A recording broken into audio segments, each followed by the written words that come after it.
Real estate రంగంలో జెన్యూన్గా marketing చేయాలంటే ఎంతవరకు సక్సెస్ అవుతారు మీరు చెప్పండి? టైం పడుతుంది, బట్ వన్స్ క్రెడిబిలిటీ స్టార్ట్ అయిన తర్వాత డెఫినెట్గా you can success. I'm the example for that one అండి. చెప్పండి.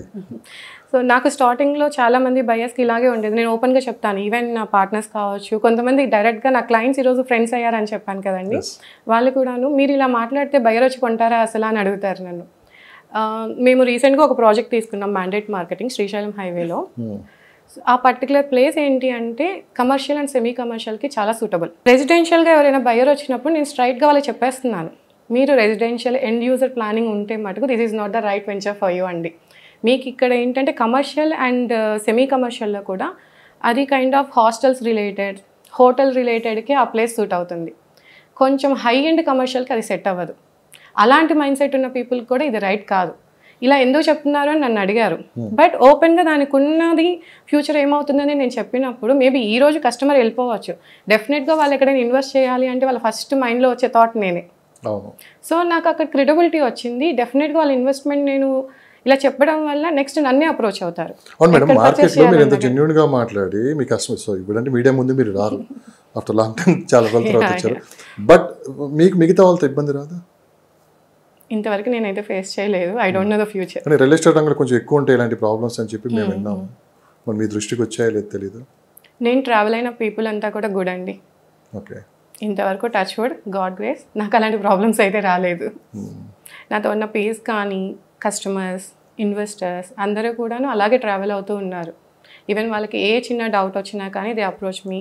కొంతమంది ఇన్వెస్టర్స్ అండ్ కస్టమర్స్ అయితే they use to invest every year, minimum once year. అలాంటి వాళ్ళు నాకు ఆల్మోస్ట్ 13 to 12 మెంబర్స్ ఉన్నారు. వాళ్ళు ఎక్కడ ఇన్వెస్ట్ చేయాలన్నా, ఇన్ కేస్ వాళ్ళు ఒక ప్రాజెక్ట్ సెలెక్ట్ చేసుకున్నా కానీ they will straight away call me. So project నేను అనుకుంటున్నాను, so block or something clear information ఇస్తారు, వెళ్ళి మీరు మాట్లాడేసేయండి, మనీ మీకు పంపించేస్తాను. That is the most important credibility.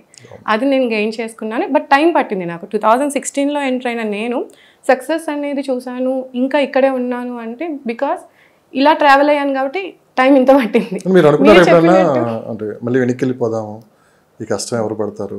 లేదండి, అప్ అండ్ డౌన్స్ వస్తూ ఉంటాయి, ఫైనాన్షియల్గా ట్రబుల్స్ వస్తూ ఉంటాయి, ఇవన్నీ చూసినారు అనుకున్నారా? లేదండి, ఎప్పుడు అనుకోలేదు. సస్టైనబుల్ అండ్ కంప్లీట్గా ఎఫర్ట్ అనేది ఎప్పుడు కూడా కన్సిస్టెన్సీ ఉండాలి అని ఫీల్ అవుతాను నేను.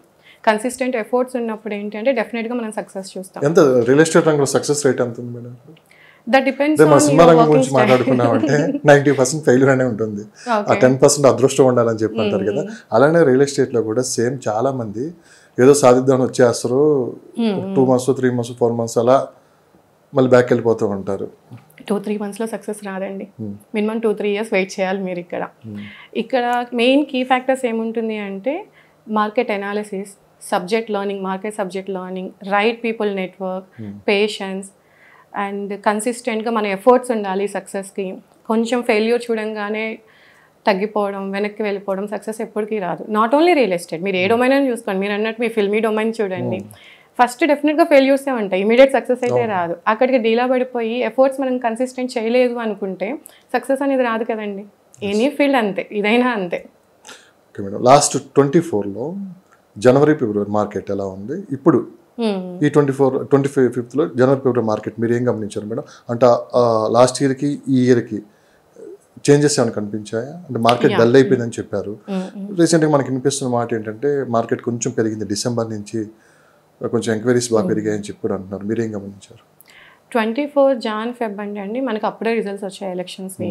అండ్ ఇమీడియట్గా మనకు ఆంధ్ర ఎలక్షన్స్ కూడా వస్తున్నాయి, ఆ ఇంపాక్ట్ ఉంది. ఆ పీరియడ్ ఆఫ్ టైంలో కొంచెం హోల్డ్ అయ్యారు జనాలు అయితే మటుకు. నా ఎక్స్పీరియన్స్ అయితే నాకు 0 సేల్స్. నేను అప్పుడు వెంచర్ వేసున్నాను జహీరాబాద్లో, 0 సేల్స్ ఆ 2 months కొంచెం హోల్డ్ అయ్యి. అగైన్ కొంచెం రిజల్ట్స్ వచ్చిన తర్వాత నాకు కొంచెం సేల్స్ స్టార్ట్ అయింది, కానీ కొంచెం స్లోగా డౌన్ అవ్వడం అయితే స్టార్ట్ అయ్యింది అక్కడ. బికాస్ ఓపెన్ ప్లాట్ మార్కెటింగ్ అనేది స్లో డౌన్ అయిపోయింది చాలా వరకు. దట్ టు సిటీ నుంచి లాంగ్ డిస్టెన్స్ ఉన్న వాటికి పబ్లిక్ ఇంట్రెస్ట్ చూపించడం తగ్గించేశారు అప్పుడు. అండ్ ఇప్పుడు 25 Jan and Feb చూసాము అంటే ఈ రెసిడెన్షియల్ మార్కెట్, హౌస్ పర్చేజెస్ పైన అండ్ అగ్రికల్చర్ ల్యాండ్స్ పర్చేజెస్ పైన ఎంక్వైరీస్ ఎక్కువ అయ్యాయి. ఈవెన్ పర్చేజెస్ కూడా స్టార్ట్ అయ్యి ఉన్నాయి ఇప్పుడు. నాకు వచ్చిన బయర్స్ అండ్ నేను చేసిన సర్వీసెస్ ఎక్స్పీరియన్సెస్లో అగ్రికల్చర్ ల్యాండ్స్ తీసుకోవడం బెనిఫిట్స్ ఏంటి? RRRని బేస్ చేసుకొని చాలామంది అగ్రికల్చర్ ల్యాండ్ పర్చేజ్ చేస్తున్నారు. ఎందుకు అంటే ప్రెజెంట్ అవి ప్రైజెస్ తక్కువ ఉన్నాయి. నేను అబ్జర్వ్ చేసిన క్యాలిక్యులేషన్ అండ్ నేను ఫాలో అయ్యే క్యాలిక్యులేషన్ కూడా ఇప్పుడు 1-2 అవ్వడం చాలా ఈజీ, 2-4కి రీచ్ అవ్వాలంటే లిటిల్ టఫ్, 4-8 అవ్వాలంటే అగైన్ చాలా టైం పడుతుంది, 8-16 చాలా చాలా టైం పడుతూ ఉంటుంది. ప్రెసెంట్ మనకి RRR దగ్గర ఉండే అగ్రికల్చర్ ల్యాండ్ 1 ప్లేస్లో ఉంది మనకి. లైక్ ఇన్ బిట్వీన్ RRRకి నియర్ బై చూసుకున్నాము అంటే కొంచెం లోపలికి 20-25 lakhs, కొంచెం మనకి రోడ్ ఫేసింగ్ కావాలంటే 40 lakhs per acre వస్తున్నాయి.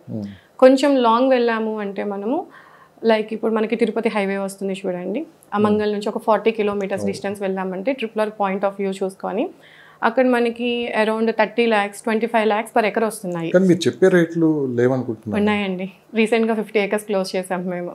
ఓకే.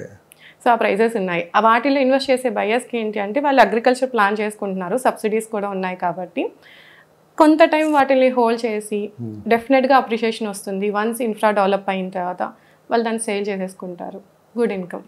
ఓకే మేడం, ఓ పక్క హైడ్రా అంటే స్టార్టింగ్ గవర్నమెంట్ ఫార్మాసిటీ రద్దు కావచ్చు, మెట్రో మార్పులు కావచ్చు, మరోపక్క అమరావతి కొత్త స్టేట్ నిర్మాణం కావచ్చు, ఇది మొత్తం ఇదంతా ఎఫెక్ట్ మార్కెట్ మీద చూపిస్తుంది అంటున్నారు. సో దాన్ని మీరు నమ్ముతారా? I won't think so. అంటే ఎన్ఆర్ఐలు కావచ్చు, చాలా మంది ఇన్వెస్ట్ చేసేవాళ్ళు, అప్పటి వరకు ఏంటంటే హైదరాబాద్ చుట్టుపక్కల ఇన్వెస్ట్ చేసేవాళ్ళు, కానీ ఇప్పుడు అమరావతి ఇప్పుడు అక్కడ ఇక్కడ అని చెప్పి కొంతమంది అని చెప్పి రకరకాలుగా ఆలోచనతో ఉన్నారు. దానివల్ల మార్కెట్ పడిపోయిందంట. అమరావతికి హైదరాబాద్కి కంపారిజన్ ఉంటుందని మీరు ఫీల్ అవుతున్నారా? 100% కంపారిజన్ ఉందంటారా? ఉందండి, డెఫినెట్గా. డెఫినెట్గా. నేనైతే లేదు అని అనుకుంటున్నాను కంపారిజన్. హైదరాబాద్ నేను చెప్తాను, ఇది మెట్రోపాలిటన్ సిటీ అండి, ఆల్రెడీ డెవలప్డ్. ఇది ఇక్కడ నుంచి ఫ్లై అవుతూనే ఉంటుంది. కమింగ్ టు అమరావతి చూసుకుంటే ఇప్పుడు డెవలప్ చేయాల్సిన సిటీ అది. ఎస్, మీరు అన్నది కరెక్ట్ మేడం. అంటే ఒకప్పుడు హైటెక్ సిటీ డెవలప్మెంట్ కావచ్చు, గచ్చిబౌలి కావచ్చు, చంద్రబాబు నాయుడు గారి పేరు బాగా వినిపిస్తుంది. కానీ రైట్ పర్సన్ చేతిలో ఇప్పుడు ఆ స్టేట్ ఉంది. సో ఇన్వెస్టర్స్ కూడా అటువైపు చూడటానికి అవకాశం ఉంది. ఎక్కువ టైం కూడా పట్టకపోవచ్చు అక్కడ. ఏది అంటే హైదరాబాద్ చరిత్ర 430 సంవత్సరాల చరిత్ర, కానీ డెవలప్మెంట్ మటుకు 30 years లోనే ఇదంతా అయిపోయింది. కానీ ఎన్ని సంవత్సరాలు అక్కడ పట్టదు, ఒక 10 years లోనే కంప్లీట్ అయిపోతుందని చెప్పి మార్కెట్లో ఒక టాక్ అయితే నడుస్తుంది. మావి ఓన్ ల్యాండ్స్ ఉన్నాయి అమరావతి చుట్టుపక్కల. మేము సేల్ చేద్దామన్నా కానీ మాకు మార్కెట్లో వినిపించే ప్రైస్ గ్రౌండ్ రియాలిటీలో లేదు. ఇది నా ప్రాక్టికల్ ఎక్స్పీరియన్స్. మీ ల్యాండ్సే? మా ల్యాండ్సే. ఇది నా ప్రాక్టికల్ ఎక్స్పీరియన్స్ అక్కడ. ఓకే. సో అండ్ ఇంకొకటి మా ఫ్రెండ్ వాళ్ళ బ్రదర్ది, తన డాక్టర్, గుంటూరులోనే ఉంది, అమరావతి గుంటూరు ఆ నియర్ బై మెయిన్ ప్లేసెస్లోనే ఒక ల్యాండ్ ఉంది.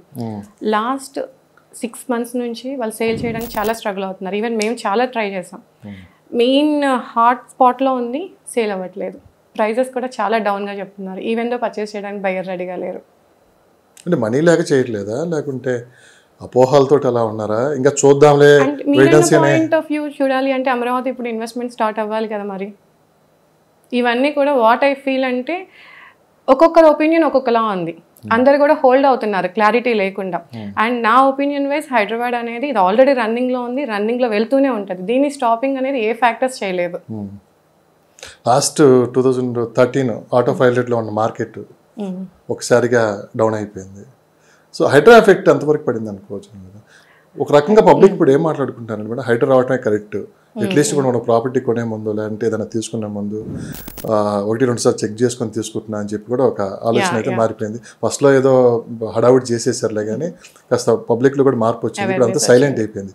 రీసెంట్గా హైడ్రా కమిషనర్ రంగనాథ్ గారు ఒక మాట అన్నారు, హైదరాబాద్ చుట్టుపక్కల మీరు ల్యాండ్స్ 1-2 సార్లు చెక్ చేసుకుని ల్యాండ్స్ కొనండి అని చెప్పి కూడా చాలా స్ట్రిక్ట్గా ఆయన చూడడం కూడా జరిగింది. ఎందుకు ఆయన ఆ విధంగా మాట్లాడారంటే ఏం చెప్తారు మేడం? హైడ్రా వల్ల అయితే పబ్లిక్లో అవేర్నెస్ డెవలప్ అయిందండి. లైక్ ఇల్లీగల్ కన్స్ట్రక్షన్ మంచి జరిగిందండి. ఈ హైడ్రా వచ్చిందని కాదు, నేను ప్రీవియస్గా కూడా చాలా టైమ్స్ నేను బయర్స్తో మాట్లాడిన మాటలే ఇవి. నా పార్ట్నర్స్ కూడా నన్ను అనేవాళ్ళు, ఇవన్నీ ఎందుకు, ఈ సబ్జెక్ట్ వాళ్ళకి అనవసరం. ఇంత డీప్గా వెళ్ళినప్పుడు వాళ్ళు అదంతా కూడా ఎక్కించుకోరు. వాళ్ళకి అది మంచి అనిపించదు. ఫస్ట్ ఆఫ్ ఆల్ నీ నుంచి పక్కకి వెళ్ళిపోతారు. వాళ్ళకి ఏం కావాలో అది చెప్పు, అది ఇచ్చేసే వెళ్ళిపో అంటారు. ఇన్ కేస్ మనం ఇచ్చిన దాన్ని వాళ్ళు ఫెయిల్ అయ్యారనుకో మనలే తిట్టుకుంటూ ఉంటారు అనేది నా ఫీల్. 100% మేడం. సో నేను ఫస్ట్ నుంచి బయర్స్కి చెప్తూనే ఉన్నాను. హైడ్రా వచ్చినప్పుడు నేను సపోర్ట్ కూడా చేశాను.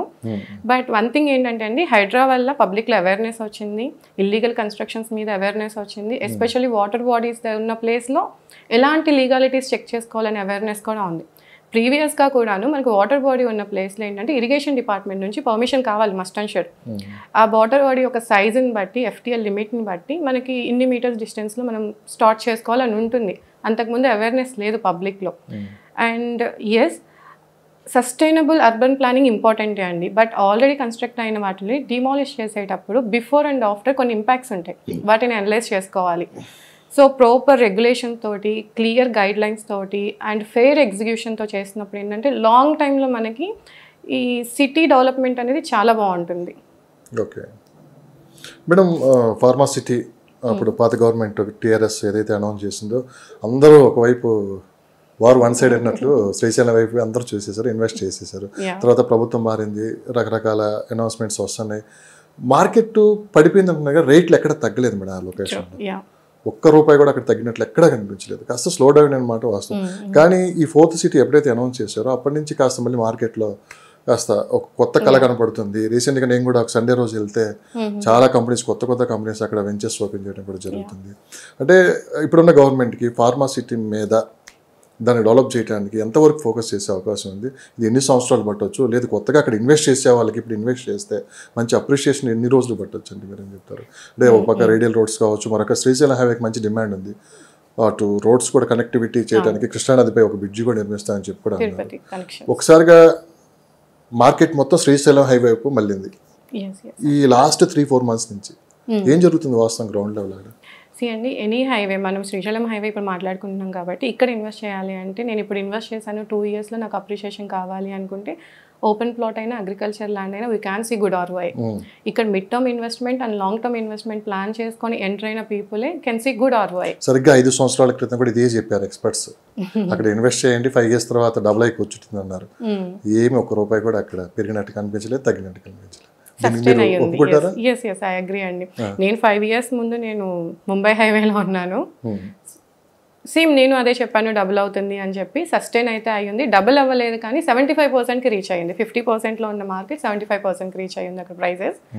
బట్ ఎక్కడ తగ్గింది అయితే లేదు. కమింగ్ టు శ్రీశైలం హైవే మనం తీసుకున్నప్పుడు ఏంటంటే, ప్రీవియస్గా కంపేర్ చేసుకుంటే ఎబిట్ ఒక 25% అయితే ప్రెజెంట్ అయితే ఇంక్రీజ్ అయ్యిందండి. మీరు చెప్పినట్టు 100% అయితే అవ్వలేదు.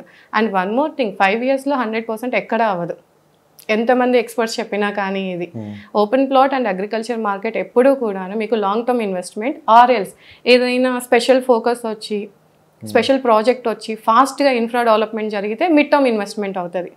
షార్ట్ టర్మ్లో మీరు చేయాలి అన్నా కదా అది ఇంపాసిబుల్. ఇప్పుడు ఇన్వెస్ట్ చేసుకునే బయ్యర్ అయినా కానీ లాంగ్ టర్మ్ గోల్తో వెళ్ళిపోవాలండి. మినిమం 7 years ఆర్ 5 years, మినిమంలో minimum 5 years to 10 years hold చేసుకునే కెపాసిటీ ఉంటేనే you can see good ROI. So మీరు ఇప్పుడు చెప్పండి, ఇప్పుడున్న ప్రస్తుత పరిస్థితుల్లో ఎక్కడ ఇన్వెస్ట్ చేస్తే మంచి అప్రిషియేషన్ ఉంటుంది మీరు ఏం చెప్తారు? అప్రిషియేషన్ పాయింట్ ఆఫ్ వ్యూ కంటే కూడా టర్మ్ వైజ్ నేను చెప్తానండి ప్రతి హైవే గురించి. కమింగ్ టు ముంబై హైవే మీకు కమర్షియల్కి, అగ్రికల్చర్ ల్యాండ్కి గుడ్ ఆప్షన్. అగైన్ అది మీకు mid term and long term ఇన్వెస్ట్మెంట్కి best option. Srisailam highway it's booming right now. ఇక్కడ మీకు మంచి రిటర్న్స్ వస్తాయి then compare to all other highways present ఉన్న సినారియోని బేస్ చేసుకుంటే. ఇర్రెస్పెక్ట్ ఆఫ్ ఎనీ గవర్నమెంట్, ఏ గవర్నమెంట్ ఉన్నా శ్రీశైలం హైవేలో ఏదో ఒక యాక్టివిటీ అయితే రన్ చేస్తూనే ఉన్నారు, మనం అది చూస్తున్నాం కాబట్టి. సో ఇది కూడా మనకి మిడ్ టర్మ్, లాంగ్ టర్మ్ ఇన్వెస్ట్మెంట్కి యూజ్ అవుతుంది. అగైన్ ఇక్కడ రెసిడెన్షియల్, కమర్షియల్, అగ్రికల్చర్ 3 బెస్ట్ పాయింటే. And Bengaluru highway always better for mid term investment. Always mid term ఇన్వెస్ట్మెంట్కి గుడ్ అండి. అక్కడ మీకు అబ్నార్మల్ గ్రోత్ ఉండదు, అలాని పడిపోవడం ఉండదు, డీసెంట్ గ్రోత్తో వెళ్తూ ఉంది. Vijayawada long term investment, Warangal వచ్చేసరికి అఫోర్డబుల్ ఇన్వెస్ట్మెంట్. సో ఈ ఫ్యాక్టర్ని బేస్ చేసుకొని వాళ్ళ కంఫర్ట్ లెవెల్స్, ఒక్కొక్క బయ్యర్ ఒక్కొక్క కంఫర్ట్ లెవెల్స్, ఒక్కొక్క గోల్తో ఇన్వెస్ట్ చేసుకుంటారు, వాళ్ళు పిక్ చేసుకుంటే బెటర్. కానీ గవర్నమెంట్ కొత్తలో వచ్చినప్పుడు లుకిస్ట్ పాలసీ ఒకటి తీసుకుని వచ్చింది, కానీ అది అంత మార్కెట్లో వర్కౌట్ అయినట్టు కనిపించలేదు. మీరేమన్నా గమనించారా అది? దాని గురించి ఈస్ట్ వైపు డెవలప్ చేస్తామని చెప్పి కూడా ప్రభుత్వం ప్రకటించడం, అది జస్ట్ ఒక 1 week 10 days హడావుడి జరిగిన తర్వాత క్లోజ్ అవుతుంది, అంతా జరిగింది. సో మీరేమంటారు దాని గురించి? మన ప్రీవియస్ ఎందుకు వన్ సైడ్ పబ్లిక్ చూస్తున్నారు? హ్యాబిచువేటెడ్ అండి, they habituated for this side. And growth అంతా కూడా మనం ఇక్కడే చూస్తూ ఉన్నాము. అటు సైడ్ ఫ్యాక్టర్స్ అంటే ఫర్ ఎగ్జాంపుల్ మీకు ప్రీవియస్ గవర్నమెంట్ కూడా గో ఈస్ట్ అన్నట్టే ప్రమోట్ చేస్తున్నారు, అక్కడ అంత యాక్టివిటీస్ రన్ అవ్వట్లేదు. పబ్లిక్ ఐ డోంట్ నో ఎందుకు ఇంట్రెస్ట్ చూపించట్లేదు అనేది కూడాను. ఈ వెస్ట్ పార్ట్, సౌత్ పార్ట్కి హ్యాబిచువేట్ అయిపోయి ఉన్నారు, వాళ్ళకి ఈజీ యాక్సెస్ ఉంది. సిటీలో ఉన్న మెయిన్ ప్లేసెస్కి కనెక్టివిటీ కానీ కమ్యూట్ కానీ ఈజీ అయ్యి ఉంది ఇక్కడ. ఓకే మేడం, ఇప్పుడు ఈ మధ్యకాలంలో విజయవాడ హైవే మీరు ఎప్పుడైనా వెళ్ళారా? లేదండి. చాలా మార్పులు కనిపిస్తున్నాయి, కొత్త వెంచర్స్ వస్తున్నాయి. ఏంటి కొత్త డెవలప్మెంట్స్ ఏంటి అక్కడ? ఎందుకు విజయవాడ హైవే కూడా కొంత మార్పు రావడానికి కారణం అంటే ఒక పక్క అమరావతి అటు డెవలప్ అవుతుంది, సో ఫ్యూచర్ ఇటువైపు ఉంటుందని చెప్పిన ఆలోచనలో పడ్డారా? ఎప్పుడైతే హైదరాబాద్లో ఫస్ట్ రియల్ ఎస్టేట్ స్టార్ట్ అయింది ఆ హైవే స్టార్టింగ్ లో అక్కడే స్టార్ట్ అయింది. ఎక్కడ స్టార్ట్ అయింది అక్కడే ఆగిపోయింది. ఇప్పుడు కాస్త మార్పులు కనపడుతుంది. నా పాయింట్ ఆఫ్ వ్యూ ఎలా ఉంటుందంటే అండి, ఎనీ ప్లేస్ ఫస్ట్ మనం చెక్ చేసుకోవాల్సింది ఫ్యూచర్ గ్రోత్ వస్తుంది అంటే ఎంప్లాయ్మెంట్ స్కోప్ ఉండాలి. ఎంప్లాయ్మెంట్ స్కోప్ ఉన్న ఏ ప్లేస్లోనైనా కానీ అక్కడ ఎంప్లాయీస్ వచ్చినప్పుడు రెసిడెన్షియల్గా మూవ్ అవ్వడానికి అది మైగ్రేట్ అవ్వడానికి ఇంట్రెస్ట్ చూపిస్తారు. వన్స్ అక్కడ రెసిడెన్షియల్ వచ్చినప్పుడు కమర్షియల్ హబ్స్ అన్ని కూడా డిజైన్ అవుతాయి. వాళ్ళ డైలీ నీడ్స్ కావచ్చు, ఎంటర్టైన్మెంట్ కావచ్చు, స్కూల్, హెల్త్, ఎవ్రీథింగ్ ఉంటుంది. అవంతా పబ్లిక్ అక్కడ ఫామ్ అయితే మన ల్యాండ్కి అప్రిషియేషన్ ఉంటుంది. కమింగ్ టు విజయవాడ హైవే నాకు ఆ ఎంప్లాయ్మెంట్ స్కోప్ ఎక్కడా కనిపించట్లేదు. If I'm wrong I'm sorry, ఇది నా వర్షన్. అవును, మీ వర్షన్ మీరు చెప్తారు. ఇది నా వర్షన్ అండి. నాకు ఎంప్లాయ్మెంట్ స్కోప్ కనిపించకపోవడం వల్ల I'm not that much of strong with that highway. Coming to south and వెస్ట్లో నాకు ఆ ఎంప్లాయ్మెంట్ స్కోప్ కనిపిస్తుంది.